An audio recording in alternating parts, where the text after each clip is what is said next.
Hoje estamos aqui na Fazenda Perdizes para contar uma história inspiradora de 3 gerações que estão trabalhando no leite. Os pais deles, os avós já mexiam com leite. E eu acredito que é uma história que pode motivar vários produtores que estão assistindo a gente. Vários técnicos também podem usar isso para motivar seus clientes, porque é uma história de muito amor pela atividade, muita dedicação, e que a gente vai mostrar algumas mudanças, alguns frutos que eles estão colhendo hoje. Vamos só apresentar para vocês, eu sou Enéas, começou a fazenda, o Ézio e os 3 filhos do Ézio, o Vitor, o Chico, pelo apelido carinhoso do seu Enéas, o Guilherme, que é o Piolho, e o Gustavo, Catatal, a última geração aqui que está dando continuidade à atividade. O seu Enéas até hoje muito ativo, né? Deu trabalho para a gente achar ele, tava roçando a beira da lagoa ali, e é quem deu um grande exemplo, acredito, para todos eles, para fazer o que eles têm feito hoje na fazenda. Então, primeiro eu queria saber do Ézio, quanto de leite que eles tiravam, que eles produziam, quando a gente iniciou o trabalho, lá em 2016, quantas vacas, a média, a produção total, como que está essa média e produção atualmente. Naquela época nós trabalhávamos em torno de umas 27, 30 vacas, a média era 11, 12 litros, e hoje a média é 65 vacas e a média é 22 litros, que dá uma produção total de 1.400 litros dia. Então eu comecei o trabalho aqui na fazenda em 2016, trabalho de consultoria. A gente foi vendo a evolução da fazenda ao longo dos anos. Aí hoje o Pedro, o veterinário, faz a reprodução das vacas, faz a parte de manejo geral do gado e faz também a parte de gestão financeira, que é uma parte muito importante da fazenda, para ajudar a tomar a decisão. E hoje eu estou fazendo a parte de nutrição e a parte de planejamento. E eu lembro quando eu comecei o trabalho, era o Ézio que mexia no leite, tinha um funcionário. Na época o Vitor fazia faculdade em Uberaba, formou em sistema de informação. E o Guilherme e o Gustavo, eram novos ainda, estavam na escola no povoado, perto aqui, Perdizinha, capital da região aí, né? Então eles ajudavam sempre que podiam, final de semana, nos horários vagos, já participavam muito da fazenda, mas na época era o Ézio com funcionário que tocava grande parte das atividades aqui. E agora eu queria saber do Vitor, como que era a reprodução na época, lá em 2016, quando a gente começou o trabalho, e como que eles fazem hoje, como funciona a parte de reprodução. Ô Gustavo, antes, essa parte de produção era um boi Nelore que ficava junto com as vacas no pasto. Daí, muitas das vezes, a gente não via quando a vaca era coberta pelo boi. E nisso aí atrapalhava bastante a nossa reprodução. Que daí a vaca paria dando leite, a gente mamava a vaca, mas não estava prenha. Daí, com essa parte da assistência veterinária, daí mudou tudo. Com o toque, a gente consegue ver quando a vaca vai parir. E com a inseminação, daí ficou tudo mais fácil, né? Daí a gente anota quando insemina, tem o toque, tem o retoque, assim é muito mais difícil acontecer algum erro do tipo. E hoje também, Gustavo, a gente tem uma estratégia de aumentar o rebanho, a gente quer produzir mais, ter mais animais. Então a gente está colocando sexados nas novilhas, que é na onde tem uma genética melhor e a gente quer multiplicar essa genética melhor. E nas vacas a gente está colocando convencional. Esse é um ponto interessante que o Vitor falou, porque quando eu cheguei aqui na fazenda, eu lembro que tinha em torno de 20 e poucos animais, 30 animais, e tinha muita vaca boa, tanto é que elas responderam rápido em produção de leite, saiu da média de 13 para 15 para 17, responderam rápido, só que a maioria dos animais eram vacas mais velhas, vacas de 6 crias, 8 crias, porque não tinha reprodução. Era boi Nelore, então nascia os bezerros e vendia os bezerros nelorados. Então estava faltando essa reprodução. Aí, num certo momento, a fazenda até comprou alguns animais, meio sangue na época, e alguns 3/4, por causa do sistema de produção mais rústico e tal, mas a fazenda não tinha reposição. E hoje, igual o Vitor falou, está investindo só sêmen holandês, né? Uma pressão grande de sêmen sexado nas novilhas, e a gente vê que o rebanho cresceu muito, né? Hoje tem mais novilhas do que vacas, né? Sim. No rebanho. E agora o Vitor vai falar pra gente um pouco como que era a criação das bezerras antes, como é agora, né? Como foi essa transição, essa evolução, para chegar até a forma de criação que eles fazem hoje. Então, Gustavo, com essa reprodução muito boa, daí a gente teve um problema com aumento de bezerra, né? Um problema bom. A gente colocou sexado das novilhas, daí aumentou muito o número de bezerra. Daí no começo a gente colocava nas árvores, né? Hoje faltou árvore para colocar esse tanto de bezerra, daí a gente teve que fazer o bezerreiro. E com o bezerreiro facilitou bastante a nossa vida, né? Mas mesmo assim, Gustavo, a gente teve um problema com diarreia. Daí hoje, com orientação sua, né? A gente teve que fazer o BRICS acima de 25%. A gente faz o BRICS do leite, né? A gente dá o leite 10% do peso da bezerra. Então, se ela pesa 40, eu dou 4 litros de colosso para ela. Se não mamar na mamadeira, a gente passa via sonda. facilitou muito, né? Facilitou não, melhorou a sanidade das bezerras. Então é legal demais assim, ouvir essa questão dos bezerros que o Vitor comentou. Eu lembro lá no início, a gente vinha sempre trabalhando, conversando de mudar a forma de criar as bezerras, que antes era só bezerro melhorado, então era criado ao pé da vaca. Aí depois começou a inseminar e nascer as primeiras filhas de touro holandês, de inseminação. No começo eu lembro, eu conversava com eles, tentando convencer ele de criar as bezerras separadas, né, tirar das mães, às vezes no começo tinha um pouco de resistência. E eu lembro que o Gustavo que ajudou muito nessa mudança no início. Eu lembro, ele era pequenininho lá e estava do lado, a gente conversando. Aí gostou da ideia de criar a bezerra separada, né? A gente deu a ideia de amarrar na árvore. Aí enquanto o Wes não amarrou a primeira bezerra na árvore, ele não deu sossego para ele. E depois de então, nunca mais criou uma bezerra junto com a vaca, né? Aí foram algumas na árvore e depois passou pro bezerreiro e com muito sucesso, né? A gente pode ver um tanto de novilha aqui que é resultado dessa criação. Começou lá atrás e já tem vacas, né? Várias vacas paridas, várias gerações de sêmen já. Outro ponto que teve de uma grande mudança aqui na fazenda foi a parte da alimentação dos animais.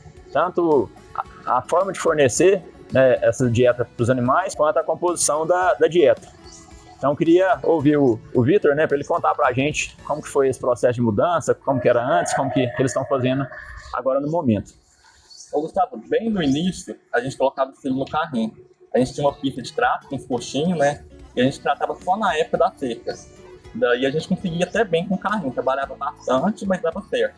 Mas daí, de um momento para frente, a gente viu a necessidade de tratar o ano inteiro. Daí começou os problemas, porque daí tinha muito barro, a gente não conseguia no carrinho, e a gente começou a colocar o trator. Aliviou por um tempo, mas como a quantidade de vaca foi aumentando, começou a ter muito buraco, ter desgaste do trator, os postos começaram a tombar, e a vaca também começou a mancar. E antes era só silo e cevada que a gente tinha. Hoje a gente trabalha com uma dieta balanceada já. A gente tem grão úmido, carência de algodão. Então eu vejo que mudou bastante de antes para agora. Outro ponto também, Gustavo, é que a gente teve que aumentar as áreas. Com a reprodução indo bem, a gente aumentou o volume de animais.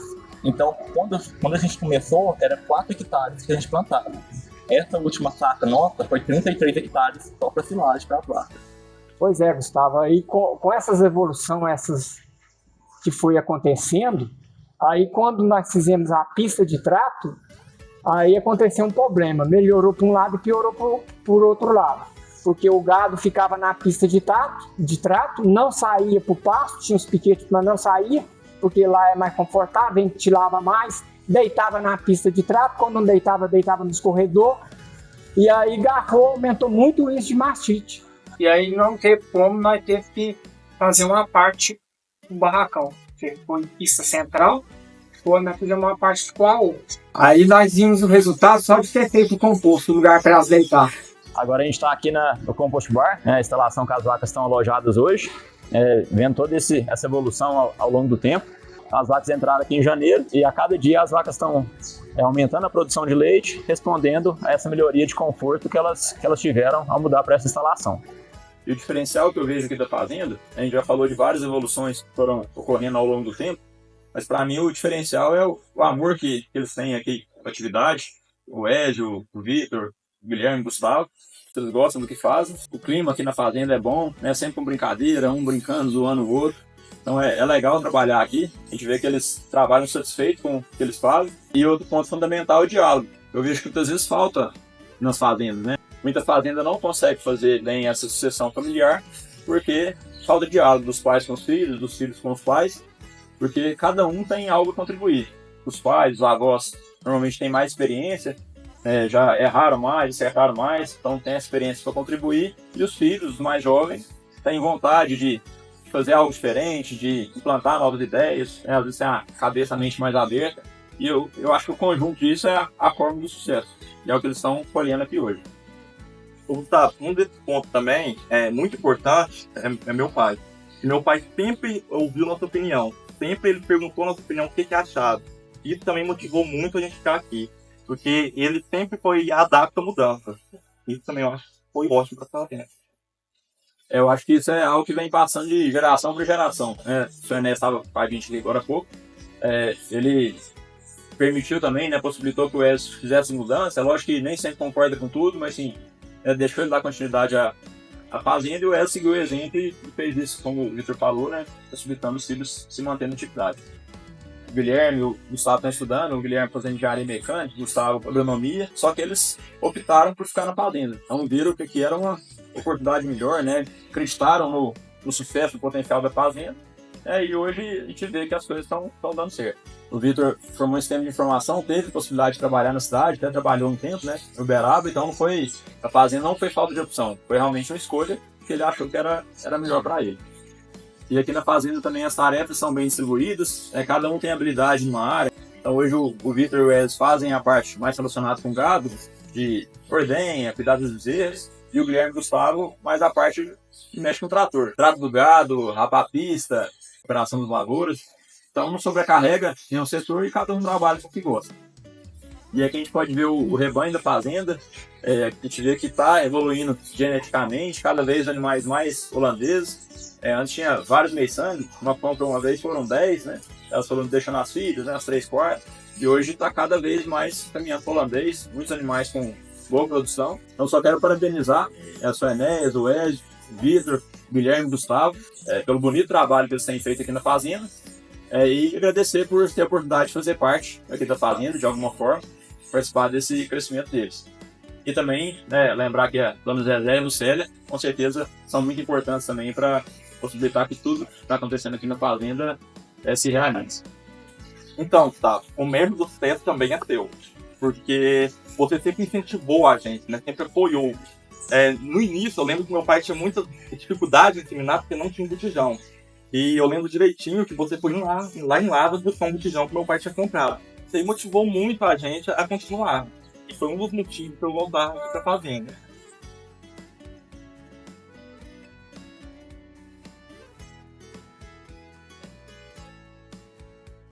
Às margens da cachoeira, o sol aquece o coração. As águas que correm ligeiras banham todo o meu sertão. Nos galhos das árvores passeiam os passarinhos a voar. O sabiá laranjeira canta sem parar. Colhi uma flor